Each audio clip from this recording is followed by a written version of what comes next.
Welcome back to class, everybody. Today, we are going to be working with the tenses in the past. Specifically, as you can see here, it's going to be the past simple. Now, if you remember from the present tenses, we reviewed the present simple and also the present continuous. That same pattern, you're going to be able to notice it for all the other tenses. So in the past, you're also going to have simple and continuous. And in the future, it works quite the same way. A lot of the ideas that we've already reviewed are also recycled. So I do recommend that you learn the present tense first, and that'll give you an easier time learning all of the other tenses. Specifically today with the past simple, we're going to be focusing on affirmatives and statements. So we're going to leave the questions and the negatives for a different class. And with the past simple itself, there are some things that make it easier than what we've already reviewed in the present, specifically when talking about structure. But there are some details that a lot of students tend to struggle with. And maybe those details itself are what make it a little bit more challenging. I'm going to focus on pointing out those details because hopefully that way it'll be a little bit easier to understand. So for the past simple, essentially it's the same as the present simple, except you're going to be talking about things that already happened. So, of course, past refers to things that happened in the past, and most of the time it's things that have already finished. So it can be an activity that you already did. For example, here it says, Walter washed his car on Tuesday. So this is something that the person already did, right? Walter already washed his car. He finished the activity. You're going to notice a lot of the time when you're referring to the past, and this is going to happen also in the future. And it actually does happen in the present as well. It's quite frequent to use what we call a time phrase or a time indicative, right? Because you're indicating when the event happened. So in this case, on Tuesday, you're specifying the day. So that's the time indicative. We're going to come back to the structure. I'm going to read this first paragraph, which says the past simple is used to talk about completed actions that happened at a fixed time in the past. It is the most commonly used past tense in English. So it's very important. When something is very common, it's important because you're going to see it a lot. Fixed time refers to a specific time in the past. So you're able to know when it happened, right? That's normally going to be the case. For the structure itself, you're going to notice that similarly to the present, you're going to start with your person, right? The subject. Then you're going to have the verb, and then you can continue with the rest of the sentence. What you're going to notice here in regards to the verb itself is you're going to be adding this ending, okay? So the base verb is wash, right? Wash is what you would normally use in the present.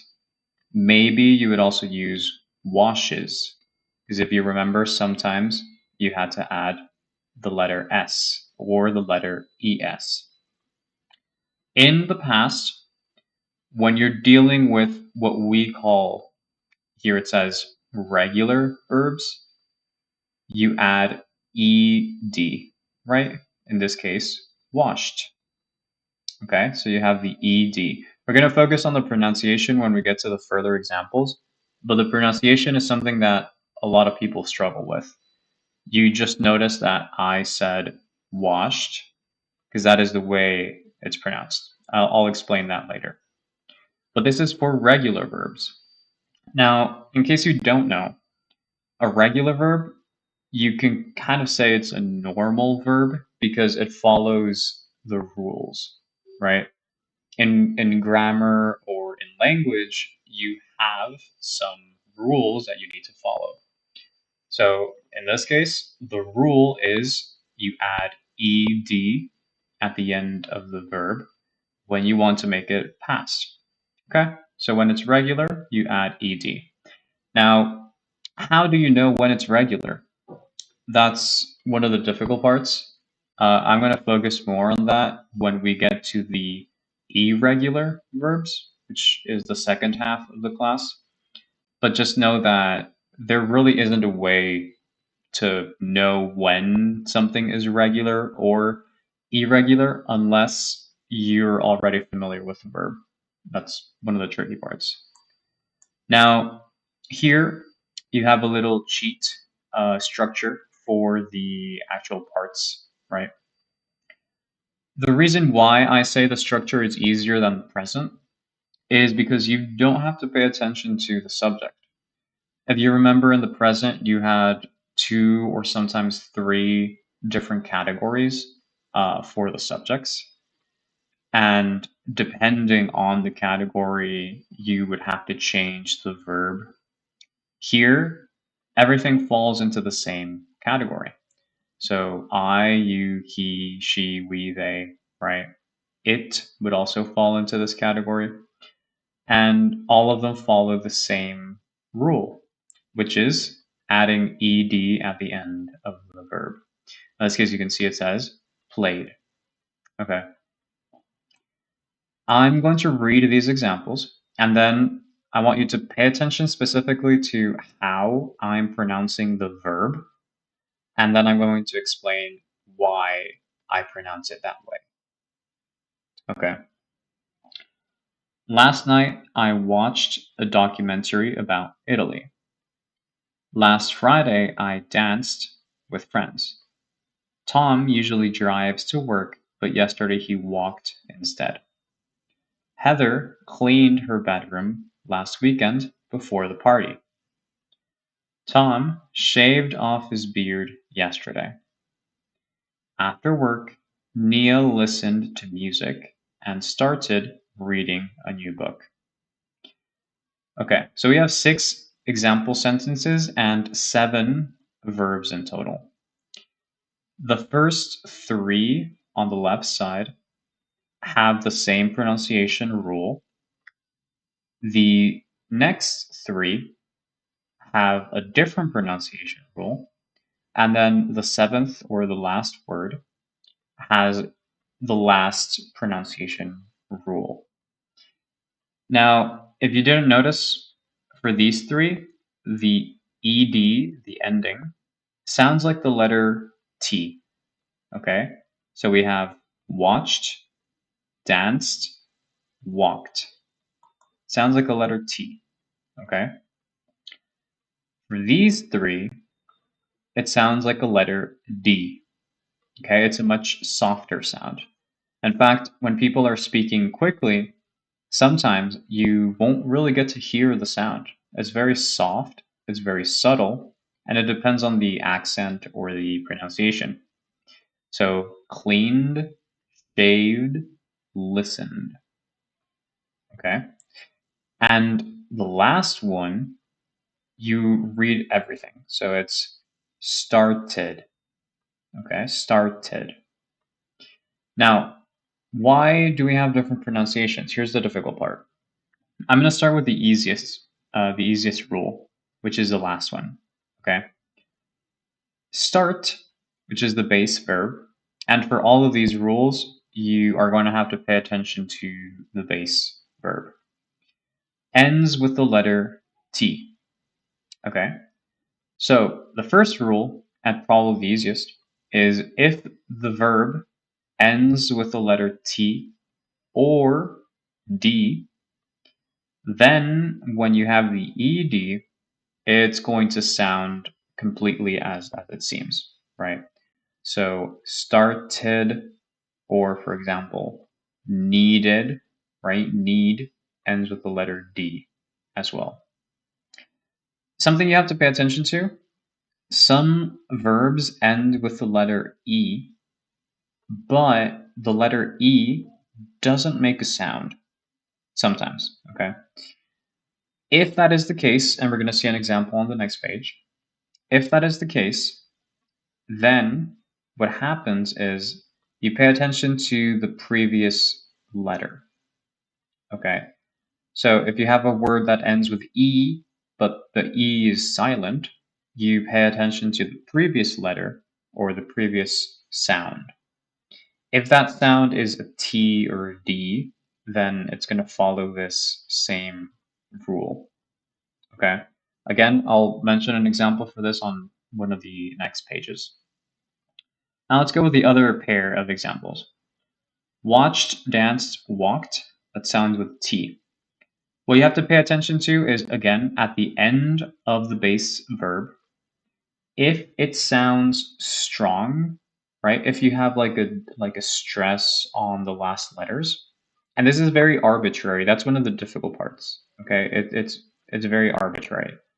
But if it sounds strong at the end, that's the best way I've been able to give the tip to my students.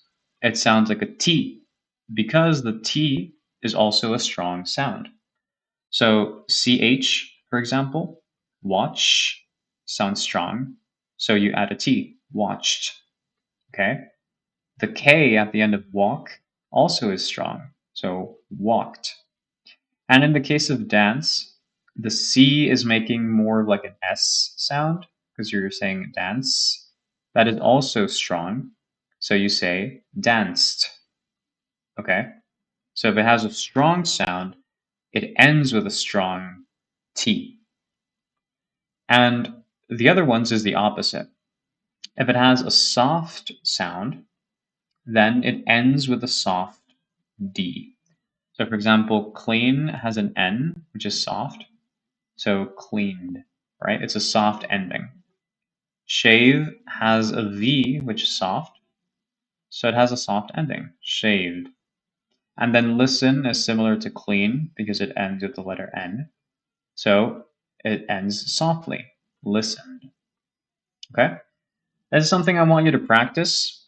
The best way to practice is to hear other people pronounce these words and also pay attention when you're reading verbs in the past to try and notice the last letter or the last sound in a word.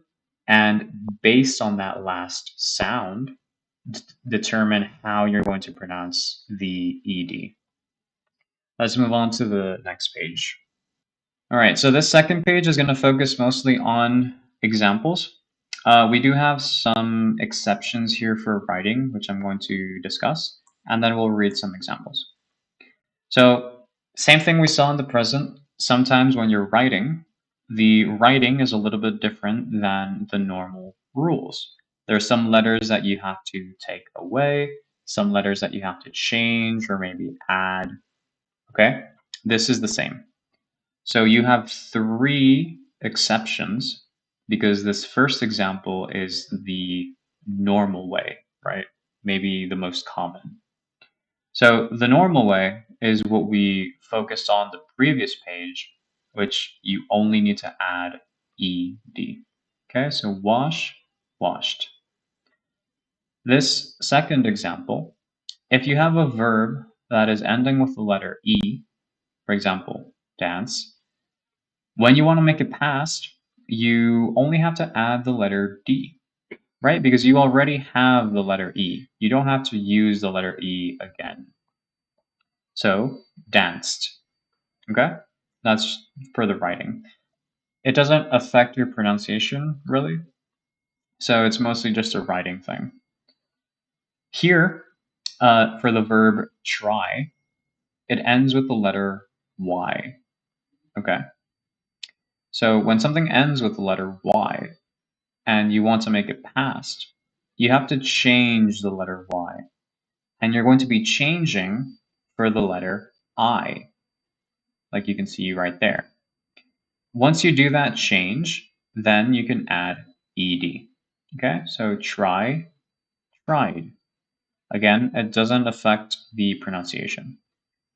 And the last one, probably the more complex of the rules, but if you remember the present continuous, this follows the same idea for the writing exception. You have to pay attention to the last three letters of the word, and you also have to pay attention to the stress of the word. If you don't remember what the stress in a word is, basically it's where it sounds strong, right? Like what part of the word sounds stronger. To be able to know, you have to divide a word into syllables. You probably already know that. It's something they teach you when you're little and starting to learn words. Um, the easiest way is clapping every time you have like a pause. So I'll take this example, arrive. It has two syllables, arrive. Okay. But in this case, stop has only one syllable because you don't really break the word. Okay. So what do you need to focus on?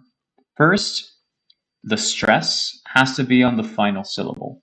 So the part that sounds strong has to be at the end. Okay. If that's true, then you move on to the second rule, which is focusing on the last three letters. In this case, T, O, P. Now, these letters have to follow a sequence. The sequence, as you can see, is consonant, vowel, consonant. So the T is a consonant, the O is a vowel, and the P is a consonant.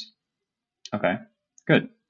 If both of those rules, the stress and the sequence, are true, then when you write in the past the last consonant, so in this case, the P, for example, you're going to write it again. So you can see in the word stopped, the P is two times, right? It's twice. After you do that, you can add the ed. So again, affects only the writing, not the pronunciation, but it is something you have to pay attention to. Good. Let's move on to the examples. These examples are organized by the categories. So this column here is for this category, this is the second, this is the third, and this is the last. Okay. So I'm going to read them up to down. And again, I want you to focus on the way I pronounce it, remembering the rules that we had on the previous page with pronunciation. Okay, good. Jump, jumped. Work, worked. Play, played. Arrive, arrived. Save, saved. Decide, decided. Carry, carried. Cry, cried. Hurry, hurried. Drop, dropped. Hop, hopped. Step, stepped. So a couple things you'll notice here. All of these last ones have a strong ending, right? Dropped, hopped, stepped. So you can notice that a lot of the words that end with P are going to sound with a T because the P naturally is a strong letter. A lot of these other ones have soft. So arrived is soft, carried is soft, cried, hurried, saved. All of those are soft. Jump is another P, so jumped. Work has a K, so worked. And then play is soft because you have played. The one I want to focus on is decide. This is one of the examples I was referencing on the previous page. So the word decide ends with the letter E, right? But that E is silent. It doesn't make a sound. So you have the word decide.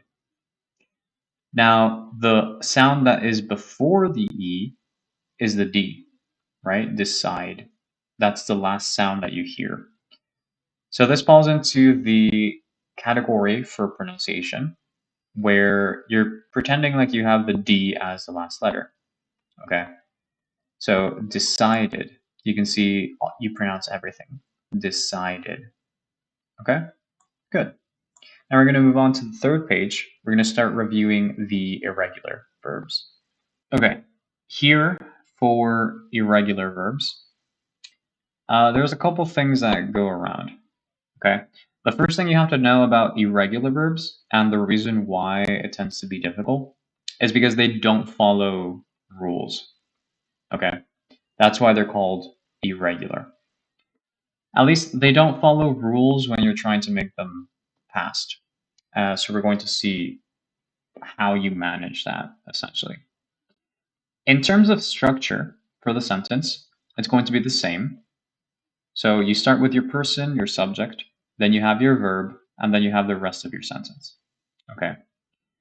Now, here you have the verb went. And maybe you don't really know what that means. And that's okay. It's something you're going to learn. Went is the past of go. Okay, it's the past simple of go. Being the past simple is important because there's a different type of past that we're going to review in another class. This is specifically the past simple. Okay. So the thing you're going to notice about the rule is it doesn't have ed, right? Like all of the verbs we saw until now for the past have ed. Here, that doesn't happen. And something you're also going to notice is went is a very different word than go, right? None of the letters are repeated. There are like no real similarities you can see. That doesn't always happen. A lot of the verbs look similar when they're irregular. Some of them don't, like in this case, but a lot of them do. So a lot of the times it's easier to notice what the original verb was. And in the worst situations, you can always help yourself with the context of the sentence. Okay. So I went swimming yesterday, right? It's a past simple. You're talking about an activity that you finished, you already did, and you're specifying when you did it yesterday. Okay. So again, here it specifically says there are no specific rules about how to form irregular verbs in the past simple. The best way to learn is case by case. Try to create connections or associate the verbs. Okay. That's probably the easiest way to remember them. Here, there are some common examples. Okay. I'm going to read them first. So as we already saw, go is went. Have is had. Do is did. Put is put. Come is came. And see is saw. As you can see from these, the only one that's very different from the original is went, right? Go and went are very different. But then you're going to notice had is very similar to have. You're changing the ending.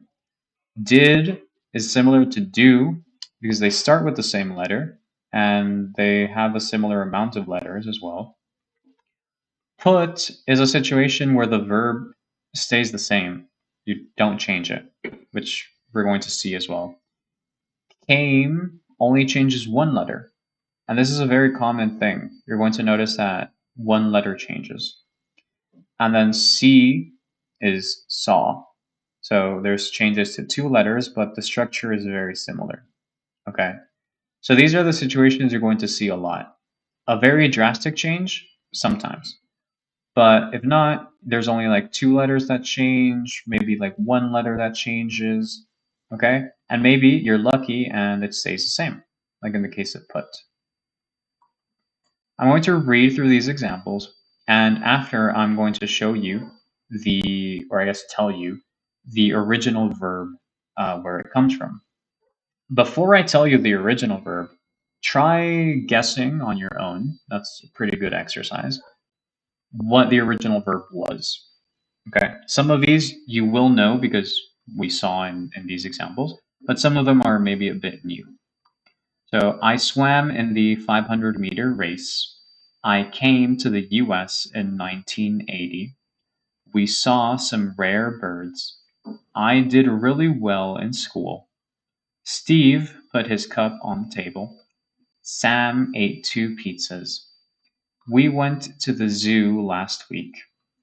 They drank all the lemonade. They had a great vacation. Shayla drove to the park. Good. You see all of them follow the same structure we've seen so far. Start with the subject, then have the verb, and then you can add all of the details you want. Let's go through the verbs. Swam is swim. Came, as we saw, is come. Saw is see. Did is do. Put is put. Ate, which sounds the same as the number, right? Eight, comes from eat, right? To eat something. Went is go. Drank comes from drink. Had is have. And drove comes from drive. Okay? You'll see a lot of these, they change only one letter. Drove and drive has one letter change. Drank and drink has one letter change. Swam and swim also just one letter change.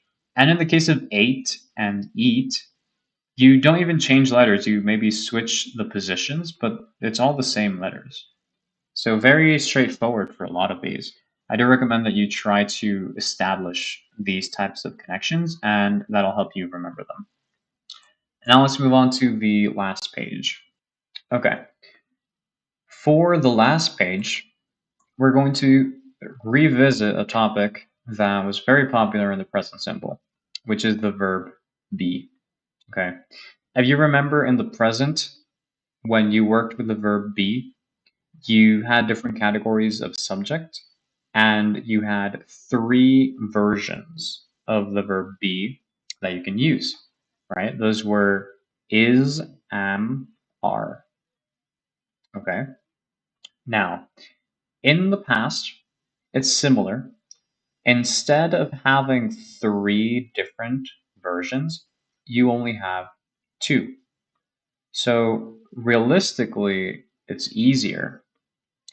If you remember, I gave you some tips for the categories. For example, am only goes with I. Are goes with the plurals, right? So you, we, they. And then is was only for third person singular. Okay, that was for the present. Here in the past, the 2 versions of be are was and were. Okay. This chart they give you here makes it a little bit more complicated than it needs to be because in reality, there's only 2 categories. Okay. Was is for singular and were is for plural. Okay. So with was, you're going to use I, he, she, and also it, which is not included here. Were goes with you, we, they. Okay? So essentially, were is the past of are, if you want to associate it, and was is a combination between am and is, because it covers both of those categories. Okay? And again, they're both the past form of be. So the same situations you would use is, am, are in the present, you would want to use was and were in the past. I'm going to read the example. It says, the traffic was bad, so we were late to school. You can see in this first part, the traffic is singular, right? Because if you want to use a subject or a pronoun, it would be it, right? It was bad. The traffic was bad. And for the second part, we is plural. So you use were. We were late to school. Okay, good. Let me read some of the final examples they give you here. He was a doctor for 40 years. She was a Broadway star in the 1960s. There was a party last night. We were at the library yesterday. There were lots of people at the party. They were at the movies last week. Okay? So the examples on the left are singular. The examples on the right are plural. You can see he was talking about one person. She was talking about one person. We were talking about multiple people. They were talking about multiple people. Now, I want to focus on this one, which uses their, and this one also uses their. Okay. If you remember from the present, you can also use their with the verb be. If that is the case, you have to focus on what comes after. Okay. For example, here where you say there was, you're talking about a party. Now, a party is singular because you're only talking about one party. Okay. So that's why you say was. There was a party. Now, in this other example, you say there were lots of people. So you're talking about the people, right? Because it says at the party, but that's not the focus. You're focusing on the people, okay? There were lots of people. So because we're plural, we're talking about multitude, we use were. That's everything you need to know for the statements in the past simple. Next time, we're going to focus on questions and negatives. But if you have any doubts or any questions about this, feel free to let me know and I'll try to explain it. All right, try practicing on your own, reading sentences, listening to people, and hopefully these tips could have helped you have an easier time. Good luck with your learning endeavor.